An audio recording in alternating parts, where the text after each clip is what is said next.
going to be having a little discussion about enterprise blockchain. My name is Stacy. I'll be your moderator. And I'm going to start off with a question, and you can introduce yourselves. My panel here is from all over the world and has different levels of visibility into enterprise adoption, which is sort of the big mystery and sort of where we're heading. We want to have mainstream adoption. So my first question is, why are you passionate about blockchain? First of all, introduce yourself and say, why are you passionate about blockchain and what excites you about this space? Hi, I'm Kelly LaValle Hunt. A little bit about myself. I started being very interested in cryptocurrency in 2014, and eventually by 2016, I left the data center world. I was designing across Europe, Middle East, and Africa, probably 40 projects designing data centers for the enterprise, and I decided to jump ship and invest in a blockchain company called BlockApps. And in 2017, there were 17 blockchain companies in the world, and I started working with one of them that I thought was, I think is one of the best. It was the first blockchain company to incubate out of Consensus.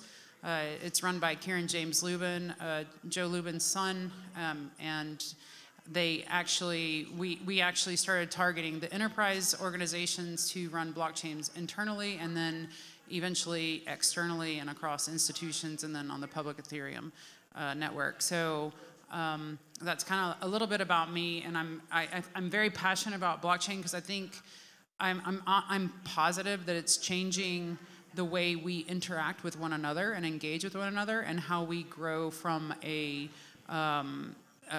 purely financial value system to everyone adds value and everyone has value. Hey guys, Kyle Thomas. I'm the founder of Provide. It's a platform that allows organizations to very easily spin up blockchain networks and applications. I'm a self-taught software architect.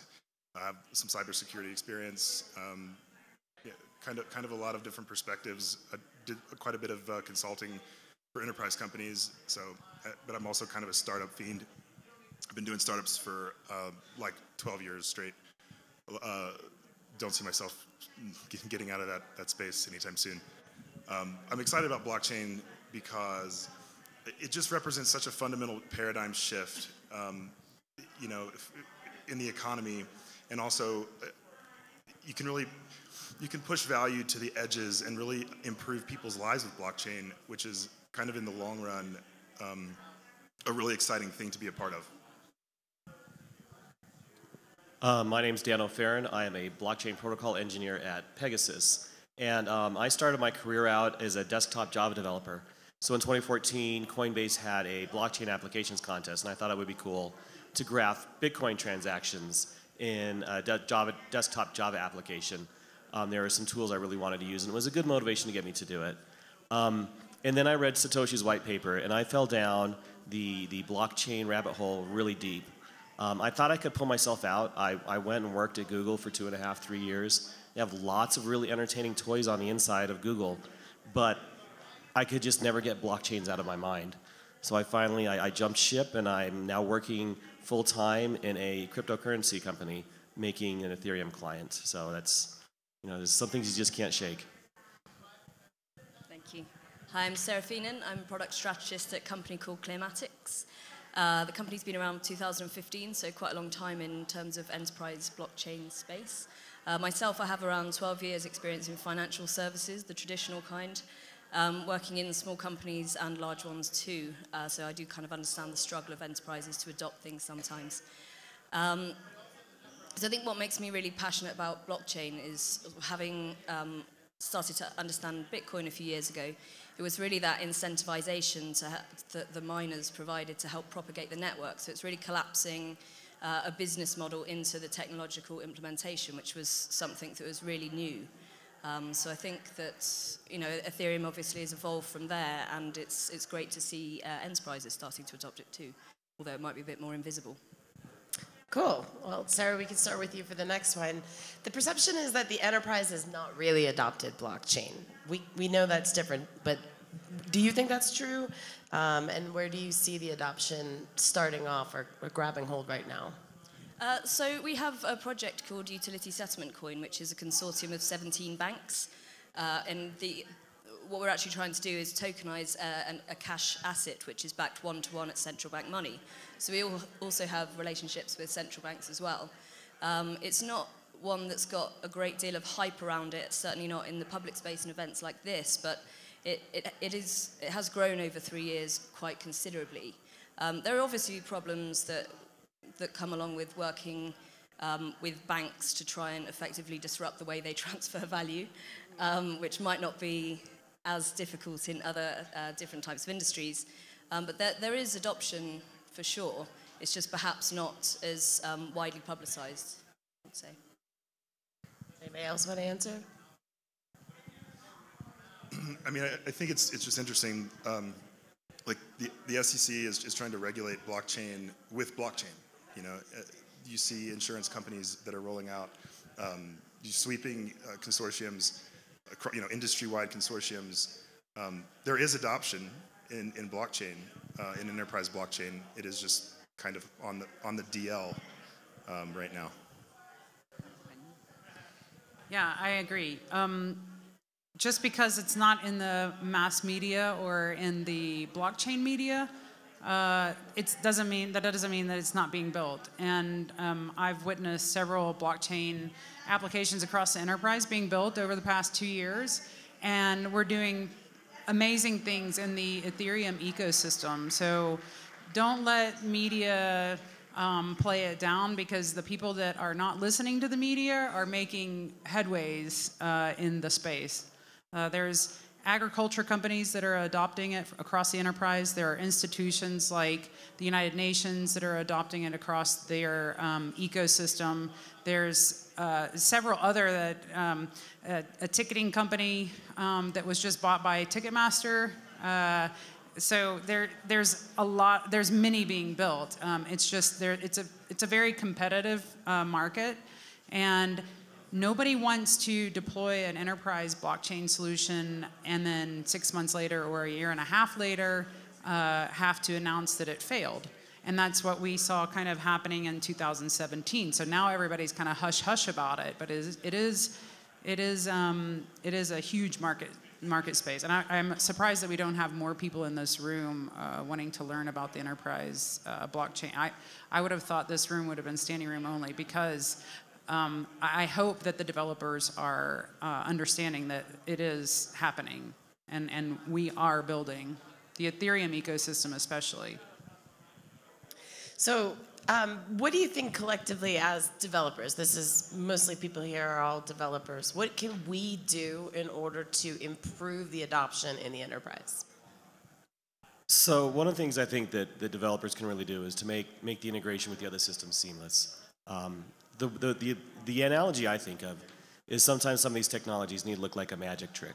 You can explain it in detail, you can show what happens from point A to point B, but you want to have your executives at the end of the day to want to sit back and enjoy the trick being played out and just, you know, accept the magic. Everything can be explained, but the less they have to concern themselves with it, the more excited they get about it. I think the magic trick is important. It's so important that you almost have to trick the users to use it, right? If like blockchain will reach ubiquity when no one really knows it's being used, but, you know, behind the scenes. And so there's two tricks, you know. Yeah, like you can't use it for just the sake of using it. It's like it has to actually solve a problem. Right. Yeah, I look at it as the yin and the yang.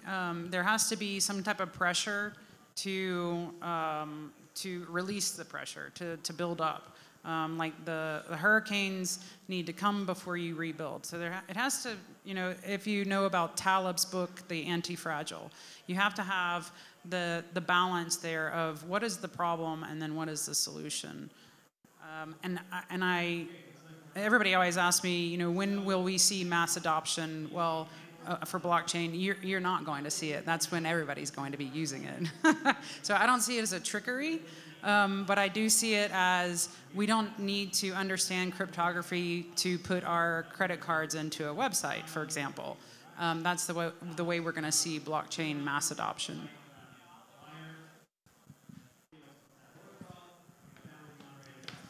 So I think for us, I would say it's more about multidisciplinary teams, which is potentially somewhere where enterprise can learn from the developers as well.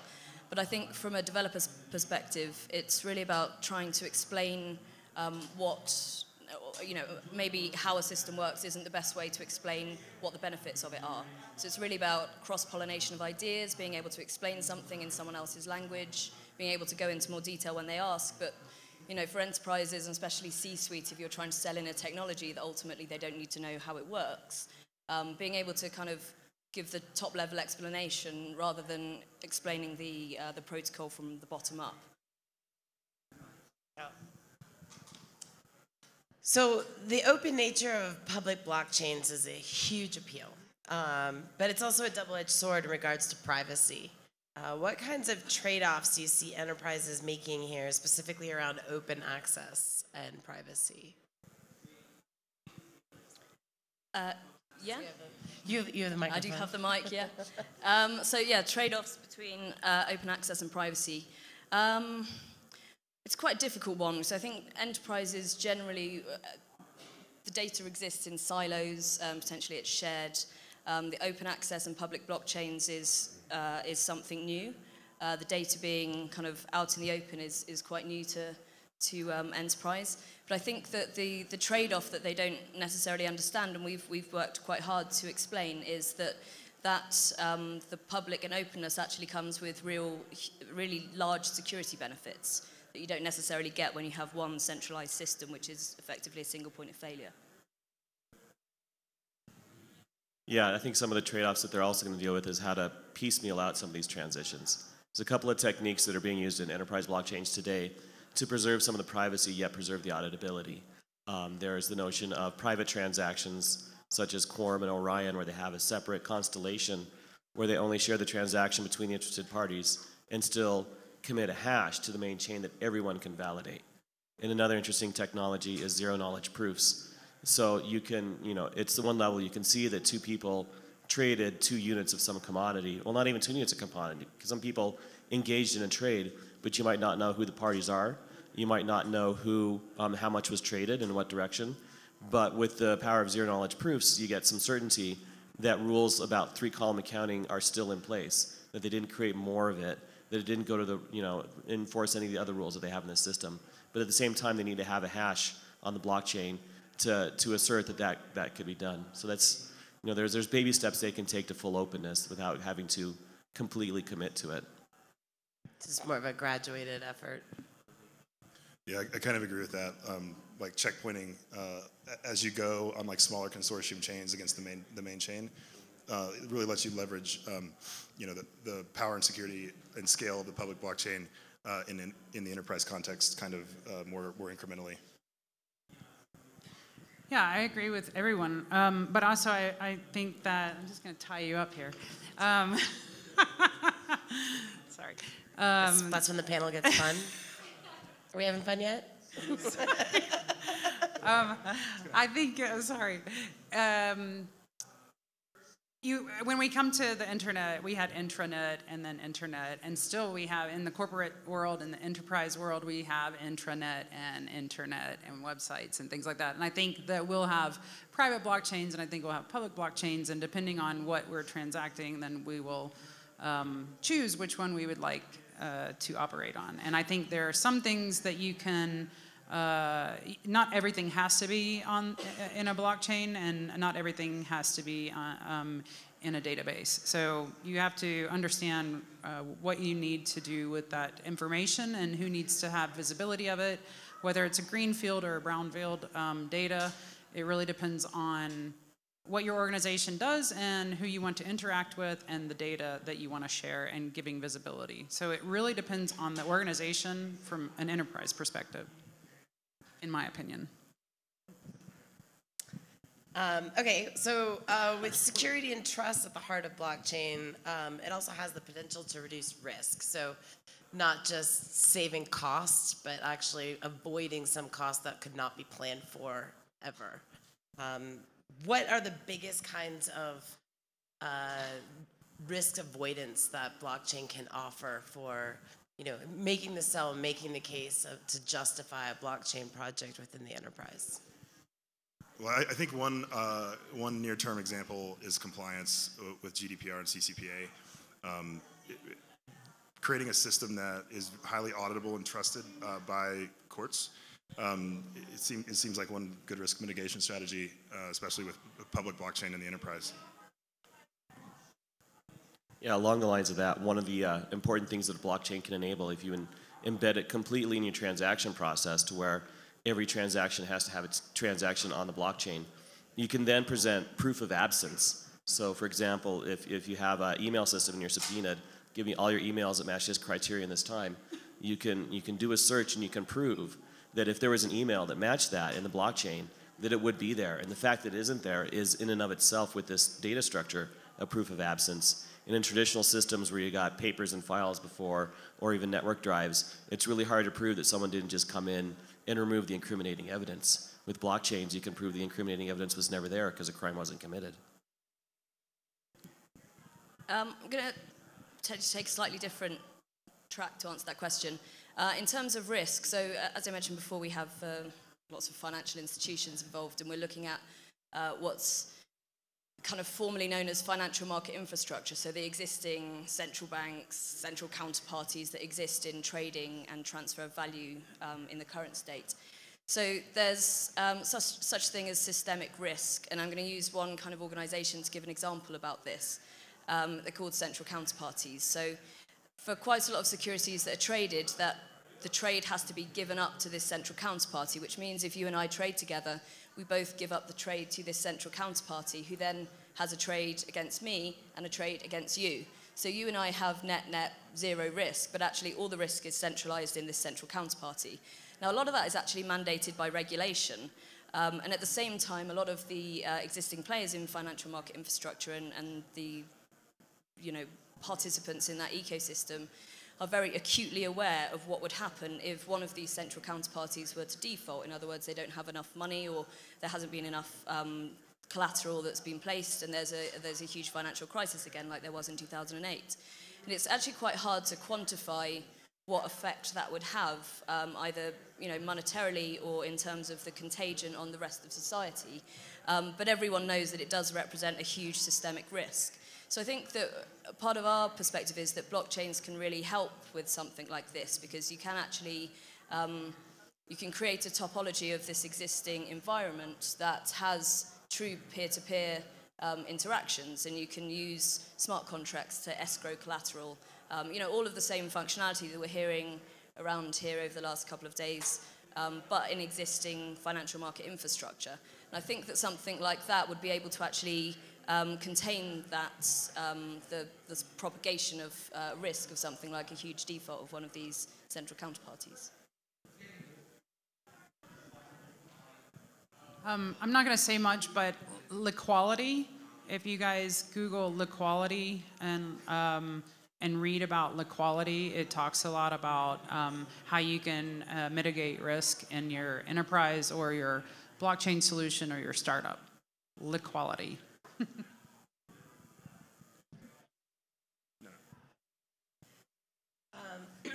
So what proofs of concept have you guys seen that will surprise us when they become commercially available?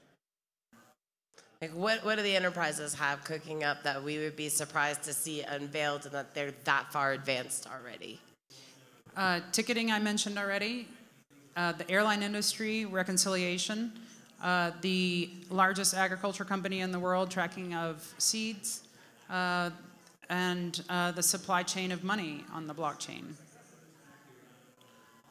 You're looking that was at me very like that was very short. I don't know. Does everybody understand all this? Like, what's happening with the airlines?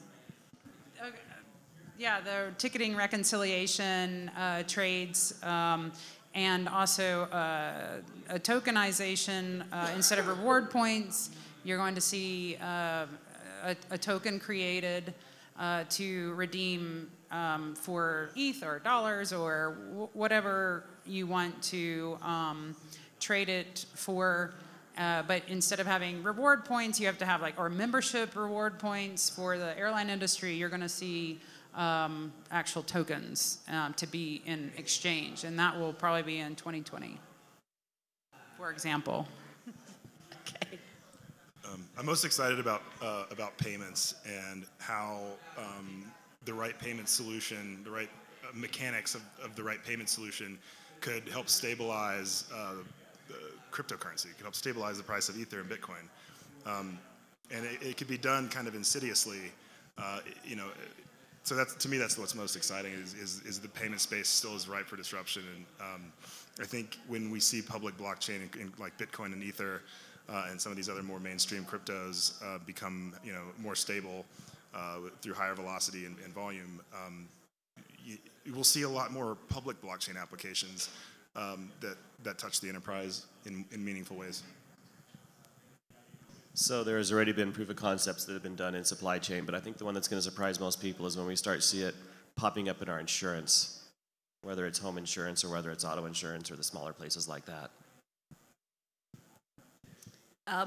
Not to shill my own project, but I would say that we don't have very much hype around the utility settlement coin, but it is certainly the closest thing by a country mile to central bank digital currency. It's actually only sort of one step away when it goes live. And I think that the effect that will have on the financial services industry and to be able to integrate blockchain technology into payments, for example, will be massive. Any kind of payments underlines anything that any other business does. So any other industry has to have transfer of value involved in it, has to have payments. So this is really kind of foundational, I think, to enterprise cases. So, I mean, we keep hitting on payments as a theme here, going a little off script, but if payments and if Ethereum or cryptocurrencies are so great, why am I still using PayPal? Like, what's holding up the payments industry to actually be effective right now? Because it sounds like the lighthouse example for everybody, but it's got very small adoption in reality, right? I think it's scalability that's holding it back. I mean, Visa does what, 20,000 transactions per second, and not many blockchain systems can handle that. Certainly not any of the fully public ones. So the adoption we're going to see in the blockchain, I don't think is going to be seen necessarily with publicly traded tokens, but with privately managed infrastructure to provide provenance and security for the payments that are going to happen. Also usability. PayPal's super easy. What do you mean by usability? It's just really easy to use PayPal.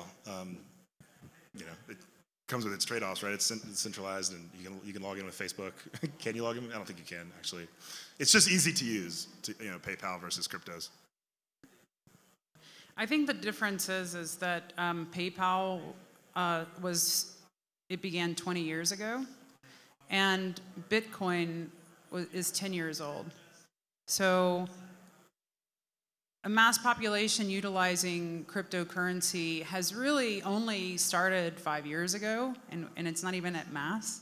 So I think what this ecosystem needs is time. And I think that's fundamentally what we need. This is the same thing in the early 2000s. We just needed time. The internet, the age of the internet, we needed time. And if we apply time to our ecosystem, and we give ourselves the time to evolve and grow as the garden of Ethereum, then, and you guys can visit my garden up on the top floor. I'm going to plug my garden that I've been growing for the past 48 Still hours. in the second show. I do other things too. I'm not just a gardener. But the Garden of Ethereum is really talking about the ecosystem, and the Amazon rainforest wasn't the seed didn't grow overnight. So if we think about it that way, and we apply time to the cryptocurrency world, then I think that in 10 years we'll be there. We'll be where PayPal is. And I think to both of your points, actually, in terms of scalability and time with the ecosystem, I think what is very important is to work out what use cases are accessible and something we can implement that potentially doesn't have the same number of transactions as Visa, but it gives us time to actually grow into scalability whilst using something that has potentially lower volume transactions or higher value transactions or something. But kind of gradually growing out from the central use cases, potentially ones that aren't quite so highly regulated, for example, that can move quicker. But it really is about, as a community, as an ecosystem, working out what use cases you need first, building to those requirements, and then giving us the time and space, really, to continue on that R&D track to get those requirements built. So I just want to shill again, Austin Griffin's Buffet die system here on the food trucks. We're living the future. This is the sort of thing that's going to get payments involved in blockchains like this. This is more what it's going to look like than whipping out your treasure to pay Starbucks for a coffee. That was a popular answer. Cool, yeah, I think it definitely matters. We've got to make it useful for walking around. And right now, it's very difficult and lower the learning curve in order to be able to have that happen. It's got to pass my dad's test, right? Mm-hmm. Yeah. So what advice do you guys have for enterprises looking to make their first investments in blockchain? What could you tell them to help make sure that they gain confidence and they don't get disillusioned and I'll just come back next year, next quarter, or whenever? So, this is true whenever any enterprise is adopting any new technology. You got to consider the community you're getting into. So when you pick a blockchain ecosystem, a specific blockchain, consider the value that the community can provide back to you. If you get stuck on a problem, can you go out and ask them? If you build your own, there might not be anybody who can help you, or the people who have already encountered the problems might not know that you're running into it because you're running in your own private system. So consider the community. Think about what you're joining into, what you can give to them and what they're going to give back to you as you embark on a new project. Can you expand on that and say which communities you recommend? So I'm sure Ethereum's going to be one, right? Yeah, there's a reason I'm at an Ethereum conference instead of some of the other conferences. I come from the Java world, and I saw what a vibrant ecosystem with people willing to build random stuff because it's fun, and that's the sort of thing that I see here. Yeah, definitely community, but also tooling. Like enterprise engineers don't have time to learn blockchain, and so that's a big problem. But if they just have to build. They have to build what they have to build for their companies every day. They don't have time to learn all this complicated stuff that goes into building for blockchain. But if you pick the right tools that make it easier for them, and you pick the right use case that actually helps the business, magic can happen. Like with Twilio, think of Twilio. Twilio gave developers the SMS for their applications, and I think there's a new breed of tools that is meant to give blockchain to developers in the enterprise. That was a passive-aggressive shill. Yeah, I truly believe, I agree. A lot of the engineers that I come into contact with, they don't have time to learn how to code JavaScript because they're from a C or a C++ background. They don't really have the time to learn Solidity, et cetera. And I think that's a big challenge for when the C-level teams come to the innovation teams and say, okay, I don't care what it is you build, I need you to build a blockchain. And then they pull from a handful of developers that are eager to learn, and those developers start to develop something. But in reality, they're told to develop something. But in the real world, and in the startup world, this is the startup inside of a corporate world, and in the real world, in the startup world, they're passionate. The independent developers of the startup world, they're very passionate. So your code, when you're looking at the code from the developers in the corporate world, it's very different. The mindset of the developer is very different than the mindset of the startup and the passionate developer. And it's very, very, there's a lot of bugs. There's a lot of miscommunication. There's the solution architecture isn't the way it should be. So my advice is to find a sector expert. If you are told to build something within your organization, find a sector expert and really dive deep into their world and try to figure out. So then you start thinking like them when you're coding this beautiful piece of blockchain that the C-level told somebody on the innovation team or strategy team to build. Yeah, I agree with everything that's been said. I think I'd sort of give enterprises the same advice that I'd give developers, is talk to one another. The cross-pollination of ideas, multidisciplinary teams, making sure that you're using the right tool for the right use case. All of that kind of feeds into a successful development of a POC and hopefully beyond. I agree. Okay, I just have one last question. A lot of enterprise development is actually happening in private chains or in consortiums. Have you seen any on-ramps between those private and consortiums to the public chains? Have you seen any interactive or interoperability between projects in the enterprise? May I shill again? I mean, you're the last one, so you might as well. I shilled Buffett, but that was shilling the conference. So one of the things to keep private and public chains is to make sure they're working on the same technology. At Pegasus, we're building an enterprise chain that is always going to be mainnet compatible.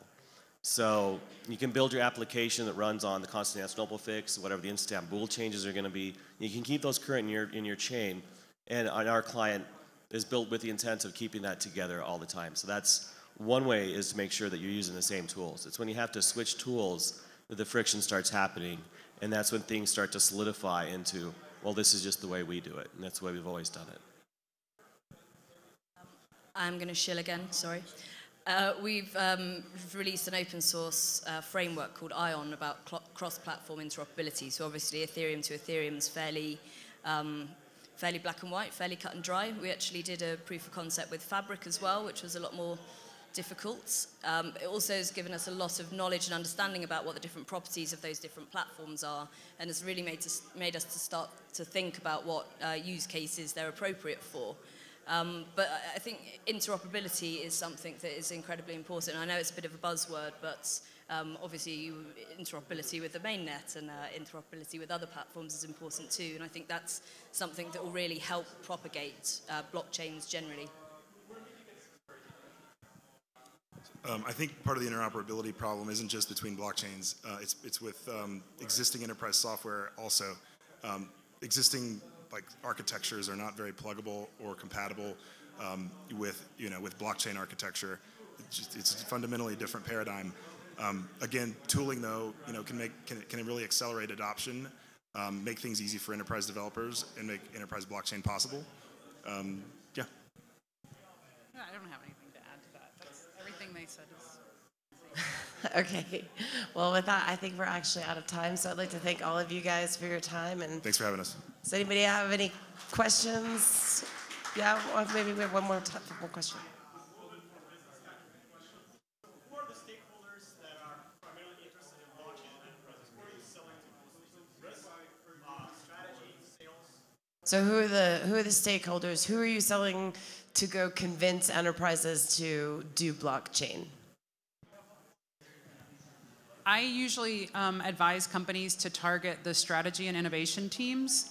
Those are the ones that are looking to build something. And I also recommend that you have a business model that you sell, not that you give away. Because once you give something away to an enterprise or a corporate, they'll keep asking for it, and you can never bring back your value. So my recommendation is to start high in the organization, the C-level and innovation strategy teams, and start high with your price and let them beat you down. I hate to put it that way, but that's what's going to happen. Warning. That's a good question. Okay? Any other questions? All right, we're going to wrap it up. Thank you very much for your time.